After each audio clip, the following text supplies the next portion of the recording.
18 साल की उम्र में मैं घर से भाग गया और 6 साल मैं मतलब मुंबई रहा। और वो जो संघर्ष रहा मेरे जीवन का वो बहुत ही ज़्यादा मतलब कठिन है। अभी तो काम शुरू किया है, अभी बहुत कुछ करना है और अभी अपनी पेस से भी बहुत बड़ा काम करना है। अभी अगर कुछ गलत हो गया तो वो बड़ी चीज़ नहीं है, लेकिन अगर गलती सुधार लेते हैं ना, वो बढ़िया चीज़ है।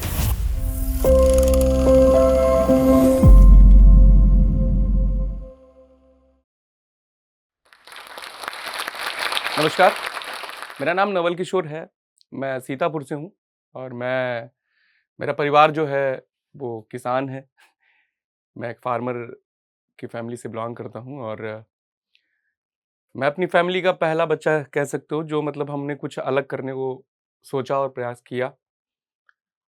अब क्या है, मेरे घर में माहौल शुरू से ही बना रहा एक्टिंग का, जैसे कह सकते हैं मेरे लिए, क्योंकि हमारे घर में मोहम्मद रफ़ी के गाने, मुकेश के गाने, लता जी के गाने, ऐसे करके कैसेटों का एक बहुत बड़ा भंडार, वो सारी चीज़ें थीं। जो हमारे बड़े भाई साहब हैं, वो बहुत शौकीन थे गानों के। तो वहीं से आया मेरे अंदर एक वो जो सिंगरों की आवाज़ें थी, वो मेरे अंदर वो दुनिया मुझे बहुत सुंदर लगने लगी। तो अभी मिडिल क्लास फैमिली, समझ नहीं आता था कि ये है क्या एक्टिंग और कहाँ से हम शुरुआत करेंगे, क्या है, क्या नहीं। फ़िल्में वही अमिताभ बच्चन, मिथुन चक्रवर्ती, डैनी, अमरीश पुरी, वही को देख के हम बड़े हुए। तो फिर हमको लगता था कि एक्टर बनना है। तो एक्टर बनने के लिए क्या होता है, क्या नहीं, क्या स्कूल है, अभी पता चला हमको कि हाँ, कि इसका ड्रामा स्कूल भी होता है और इसकी पढ़ाई भी होती है, ऐसा कुछ हमें नहीं पता था। तो अब मैं छोटा था, तब से मैं घर पे फिर प्रैक्टिस करना शुरू कर दिया। प्रैक्टिस में कर क्या रहा हूँ कि मैं कोई अमिताभ बच्चन की फ़िल्म देख रहा हूँ, तो उसको ऐसे रोक दिया और फिर वही डायलॉग, वही वैसे चल के, वही वैसे बोलना, वही करता था। तो धीरे-धीरे ऐसे करते-करते मैं मिमिक्री आर्टिस्ट बन गया और मुझे पता भी नहीं कि मिमिक्री आर्टिस्ट क्या होता है, क्या नहीं। बाद में पता चला मैं आवाज़ें कॉपी कर रहा हूँ और अब मैं अपने स्कूल में कभी किसी फंक्शन में पार्टिसिपेट कर रहा हूँ, तो वहाँ लोग काफ़ी मतलब खुश हो जा रहे हैं, बहुत अच्छा लग रहा है उनको। तो मैं अपने आप में वो उसमें हो गया कि यार मैं हूँ तो टैलेंटेड।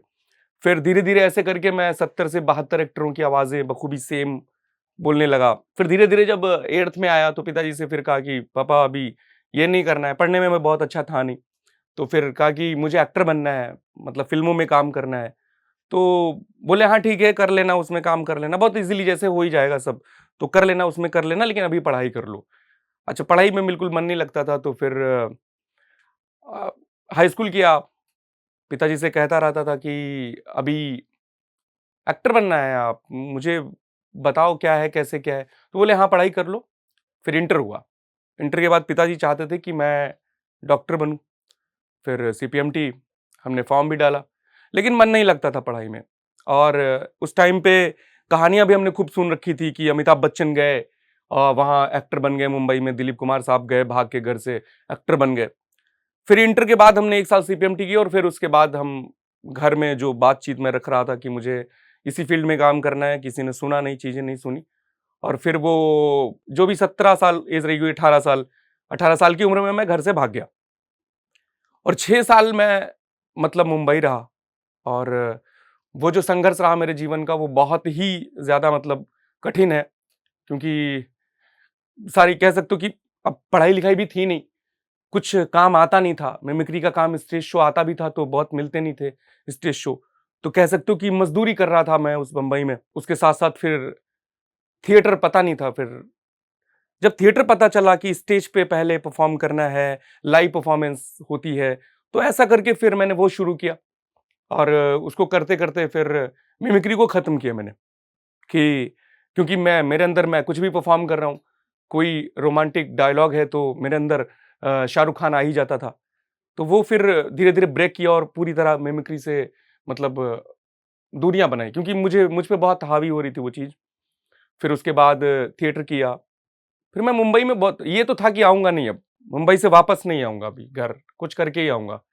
बहुत दुबला हो गया मैं एकदम, बहुत बीमारी जैसा। फिर मुझे जॉन्डिस हुआ और बहुत खतरनाक जॉन्डिस, जो मरने की कगार पे जो व्यक्ति होता है। रात में ऐसे ख़्याल आया कि अभी बचूँगा नहीं, अभी तो मरना है। तो फिर आया कि इधर क्यों मरे, फिर अपने शहर, अपने गाँव चलते हैं, उधर ही उसी हवा में अपना दम तोड़ेंगे। तो फिर वहाँ से पैसे भी नहीं थे, तो ट्रेन के चालू डब्बे में मैंने वो टिकट ली और फिर वहाँ से इधर आ गया। और आने के बाद फिर यहाँ पे मेरे दोस्त लोग मिले जो मतलब हमारे स्कूल के टाइम पे थे। फिर उनसे मिलने के बाद मेरे जो फैमिली डॉक्टर थे, मतलब बिस्वा हमारे एक शहर पड़ता है हमारे गाँव के इधर, तो वहाँ पे भी गया, उनसे इलाज शुरू हुआ मेरा। इलाज शुरू होने के बाद अभी तक घर में नहीं बताया था मैंने कि आ गया हूँ, ऐसा कुछ है। इलाज शुरू हुआ, धीरे-धीरे फिर फैमिली को दोस्तों ने बता दिया। फिर फैमिली आई मिलने, चाचा आए, पापा आए, सब लोग आए, घर लेके गए। थोड़ा-सा ठीक हुआ फिर भाग गया। फिर आया, फिर लखनऊ आया। तो यहाँ पे थिएटर का पता किया कि यहाँ पे कहाँ पे हम कर सकते हैं। तो उस टाइम एक प्ले हो रहा था अंधा युग। तो मिस्टर आलोपी वर्मा उसके डायरेक्टर थे और फिर मैं उनके साथ जुड़ा और प्ले शुरू किया। फिर वहाँ से मतलब लखनऊ में फिर करना शुरू किया और फिर लखनऊ से गया नहीं और फिर एक्टिंग क्लासेस भी मैंने शुरू कर दी। एक्टिंग क्लासेस में हमें ज्ञानेंद्र जी मिले और उससे मिलने के बाद फिर ये हुआ कि हाँ, हम कुछ क्रिएट करते हैं, कुछ बनाते हैं, तो वहीं से माँ चौपड़ की शुरुआत हुई। और आज आप लोग देख रहे हैं कि ये कैरेक्टर है मेरा लेखपाल का, फूफा का, दिलेर का, ऐसे करके। पर मैं अभी भी पता नहीं क्यों अंदर से वो खुशी जनरेट नहीं हो पा रही है जो जो होनी चाहिए। क्योंकि एक एक्टर के नाते मतलब मुझे ऐसा लगता है कि अभी बहुत कुछ करना है, कर सकता हूँ और इन्फ्लुएंसर हूँ नहीं मैं, अगर देखा जाए, काम कर रहा हूँ। प्यार करते हैं सारे के सारे लोग, बहुत प्यार करते हैं, उनका बहुत शुक्रिया। पर अभी अभिनय में मैं मतलब और भी कुछ करना चाहता हूँ। जो कुछ कुछ ऐसे किरदार जो बहुत संघर्षों से जूझ रहे हों, उनको ज़रूर प्रेज़ेंट करना चाहता हूँ। उसी टाइम मतलब जब मैं थिएटर कर रहा था, फिर हमने वो ज्ञान जी ने बताया कि वो एसआरएफटीआई का शॉर्ट फ़िल्म ट्रिप सिनेमा ऐसे करके वो कोर्स है। फिर मैंने उसमें फ़ॉर्म डाला और मैं वर्कशॉप ही जा रहा था थिएटर की। रास्ते में कॉल आता है ज्ञान जी का कि कहाँ हो? तो मैंने कहा मैं यार रिहर्सल जा रहा हूँ। तो उन्होंने कहा कि वो जो फ़ॉर्म डाला था हो गया यार उसमें। तो मैंने कहा क्या बात कर रहे हो? तो ऐसे करके फिर वहीं से फिर हम एसआरएफटीआई गए, वो ईटानगर 3 महीने वहाँ रुके। वहाँ पढ़ के जब वहाँ से आया तो और चीज़ें निकली कि यार सिनेमा बहुत मतलब सिनेमा हमेशा से खोज की चीज़ रही है और सिनेमा यार जितना हम सोचते हैं ना कि इतना बना लेंगे, इतना है, नहीं बहुत बड़ा है। और वो चाहे डायरेक्शन के फ़ील्ड में हो या एक्टिंग के फ़ील्ड में हो, वो सारी चीज़ें और अभी अभी तो काम शुरू किया है, अभी बहुत कुछ करना है और अभी अपनी पेस से भी बहुत बड़ा काम करना है अभी।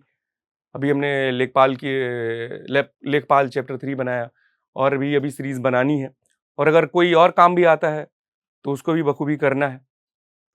तो और बाकी यार अगर आप कुछ सोच लेते हो, मुझे लगता है मैं अभी थोड़ा-सा कॉन्फिडेंट अभी हुआ कि यार मैंने सोचा था एक छोटा बच्चा जो मतलब छोटा नवल किशोर जिसने सोचा था कि यार एक्टर बनना है और उस सोच ने हाँ, घर से ज़रूर दूर किया, चीज़ें हुईं और आज लगता भी है कभी-कभी कि यार मुझे घर छोड़ के नहीं जाना चाहिए था।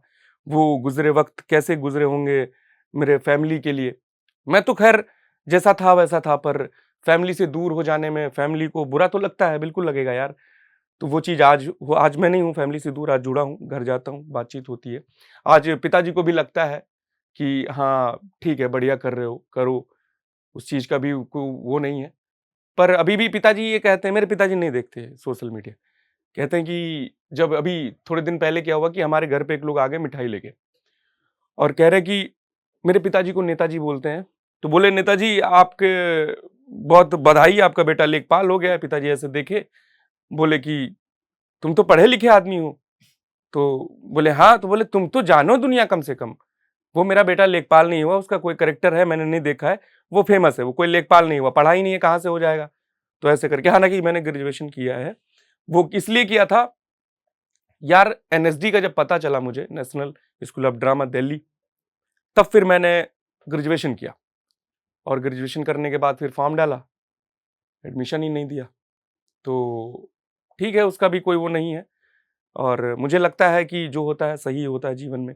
वो सारी यात्राएँ आपकी सही ही होती हैं जो आप कर रहे होते हैं। बस हाँ, लगता है थोड़े दिन पहले कि हाँ, ये गलत हो गया या ये गलत हो गया, चीज़ें गलतियाँ लेकिन हाँ, गलतियाँ होती हैं। गलतियाँ सुधार लेना ही यार मुझे लगता है अगर कुछ गलत हो गया, तो वो बड़ी चीज़ नहीं है। लेकिन अगर गलती सुधार लेते हैं ना, वो बढ़िया चीज़ है। अगर सुधार नहीं रहे हैं तो वो थोड़ा-सा, तो बस यही है मेरी कहानी। और जो स्टॉक का बहुत शुक्रगुज़ार हूँ कि उन्होंने मुझे बुलाया और इस छोटे से आदमी को इतनी इज़्ज़त दी, उसके लिए आप सबका बहुत शुक्रिया। और जो स्टॉक का बहुत शुक्रिया। Thank you.